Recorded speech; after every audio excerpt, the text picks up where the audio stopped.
Hello. Today we're gonna see the demonstration of a simple device-to-device communication.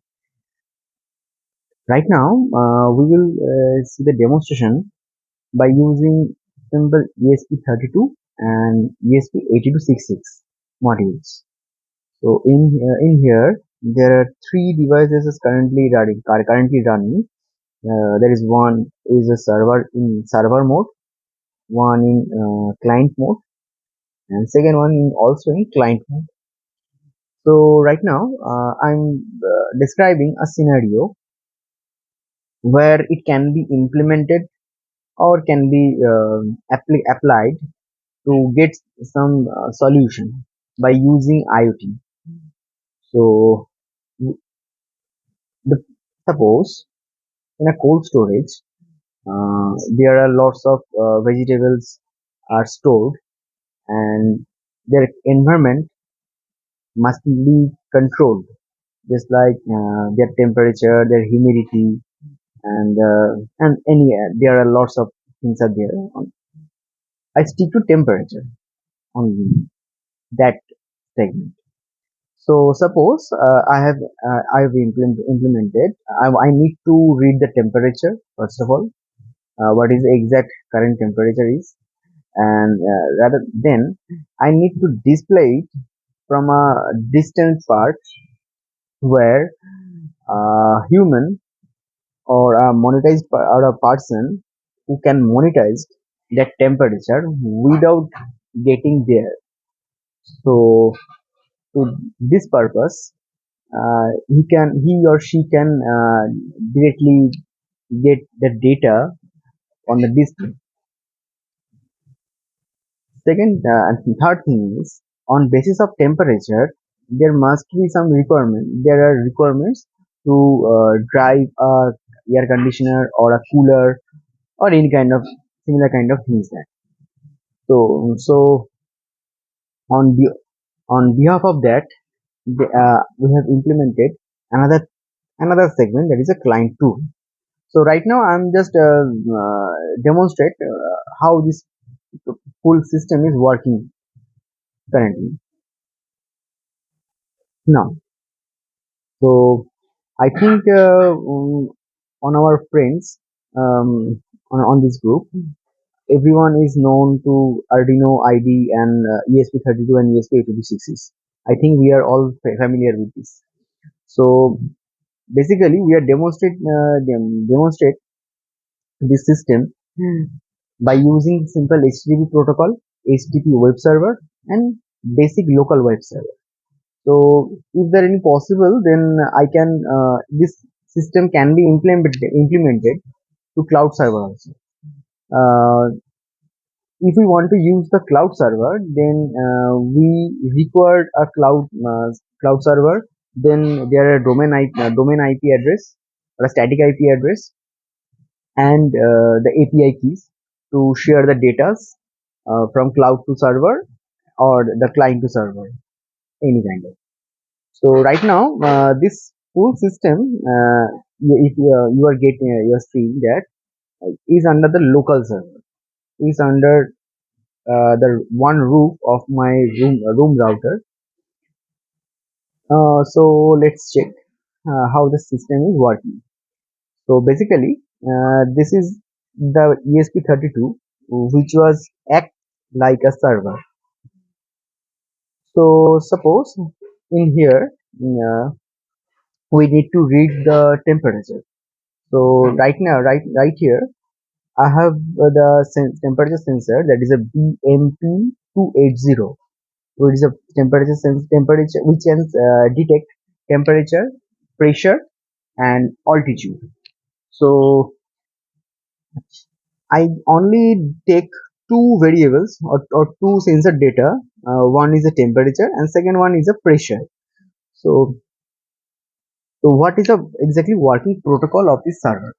So first of all, this server works like first of all, he reads the sensor data from the sensors. By this sensor is connected to ESP32 by using I2C protocols. Also, to get the sensor value displayed on a OLED. So I have connected a OLED display also. In this OLED display, we can see the server IP address. There are also the current temperature, which is read by this temperature sensor, and second one is the pressure. So here we can see that the current server IP address is shown here. There is a 192.168.0.139. Uh, this is required for two reasons. First of all, if uh, we didn't know the server IP address, then we didn't connect our two clients, because we need the server IP address to fetch the data from the server and need to display on any other clients, or to working on any or trigger any relay or any cooler, just like any appliances. So that's on that reason we need to display the server IP address. In some cases you can hide this also. If you are monitoring if you are not even monitoring, if you want to share this data to the cloud server, then you don't need to this IP addresses. Then you need the only API keys, uh, and that can be encrypted by the Arduino coding in uh, in ESP32. So right here, I have only just created a simple web server by using ESP32, and here we can see the current temperature and pressure. So right now, we need to fetch this data from the server to that person who will monitor or monitor this temperature, or want to display the temperature for a long distance. Suppose this server is placed um, around long enough distance, then here is a second person or the first client.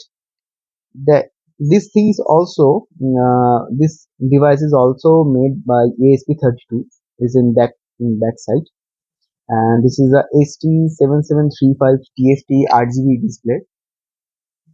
By using this ESP32, which has act like a client, and then by that device I can directly fetch the temperature data and the pressure data and display it from here. So our next option is, suppose we can also get the data, current temperature data, also display in the server room or the server setup room, any kind of any that the place where we want to read the temperature. Second is, we have also display this to a distance room, where human or any monitor work will monetize this temperature. No, so now if there is a requirement, there suppose if the temperature crosses some threshold limits, then must be on that time some cooler or a heater need to be triggered on.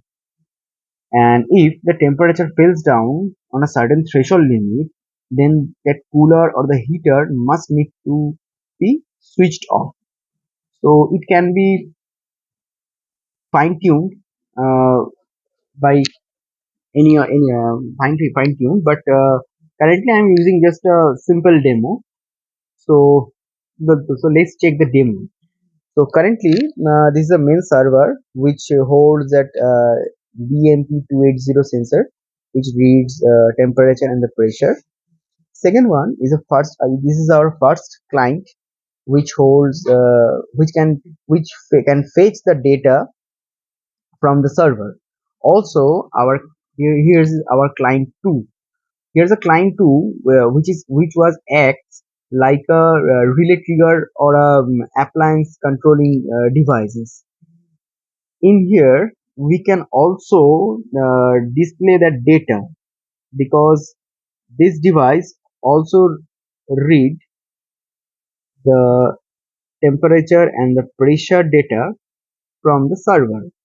But we don't need to, if we record, then we can put a display, any kind of display on that board, or otherwise just left it as it is. So currently we can see the temperature is display on in here, server OLED display. There is a 35.04, or in here client side also, client 1, that is 35.04, and here also same, the 3504 0.5 0.6. There is a synchronizations. So the synchronizations, there is a simple synchronized server. It is not a asynchronous server. First of all, second one is, we can easily get the data same as server, the client, and also from here. So now, suppose the temperature threshold is crosses its limits. Uh, if I hold here, you can see the rise in the temperature. Once the temperature rises certain threshold limit, the appliances, suppose it currently it was in a green LED, which was act like a appliances like cooler or a heater, any kind of things. So it will trigger it when the temperature is more than 36 centigrade. If we if I remove that finger, then just hold on a second. After some time, it will again switch off that client. So switch off that appliance. Mm, Also, we can see that the temperature changes in our display in current here. So this is a simple demo of the device to device communication, and this communication is totally happens by using HTTP protocol. So let's see how the code actually works on for the server and also the clients. So let's check the code. But first, let me introduce. Yes. So here is my code. Actually, you can also get the code and also the cycle schema and the um, demo. Uh, so here in the server side, this is a server side code. We need to include some libraries, and that is a Wi-Fi, wide server, Adafruit sensor library, and also must include that's a BMP sensors library and the OLED display libraries. Then we need to enter the SSID passwords. After that, we create a server on port number 18. Then we create a, a create a postcode.